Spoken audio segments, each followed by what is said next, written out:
দক্ষিণ কোরিয়াতে সেখানে ভয়াবহ বিমান দুর্ঘটনা, কমপক্ষে ৪৭ জনের মৃত্যুর আশঙ্কা করা হচ্ছে। মুয়ান আন্তর্জাতিক বিমানবন্দরে সেখানে দেওয়ালে ধাক্কা লেগে এই দুর্ঘটনা ঘটে। দুর্ঘটনার মুহূর্তের ছবি এই মুহূর্তে তুলে ধরছি আপনাদের সামনে। দেখতে পাচ্ছেন ভয়াবহ বিমান দুর্ঘটনা, যেভাবে থাইল্যান্ড থেকে মুয়ান বিমানবন্দরে অবতরণ করছিল বিমানটি এবং সেই সময় দেওয়ালে ধাক্কা লাগে।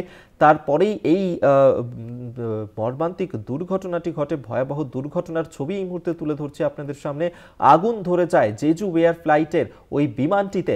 ব্যাংকক থেকে দক্ষিণ কোরিয়াতে ফিরছিল ওই বিমানটি। কমপক্ষে ৪৭ জনের মৃত্যু হয়েছে এমনটাই কিন্তু আশঙ্কা করা হয়েছে। মুয়ান আন্তর্জাতিক বিমানবন্দরে সেখানেই দুর্ঘটনা ঘটেছে। থাইল্যান্ড থেকে মুয়ান বিমানবন্দরে অবতরণ করার সময়ই দেওয়ালে ধাক্কা লাগে বিমানটির এবং তারপরেই আগুন ধরে যায় বিমানটিতে। দক্ষিণ কোরিয়ায় এই ভয়াবহ বিমান দুর্ঘটনার ছবি এবং সেখানে উদ্ধার কাজ এখনো জারি রয়েছে, তৎপরতাও শুরু হয়েছে মুয়ান আন্তর্জাতিক বিমানবন্দরে। সেখানে কমপক্ষে ঘটনার জেরে ৪৭ জনের মৃত্যু হয়েছে বলে আশঙ্কা করা হচ্ছে।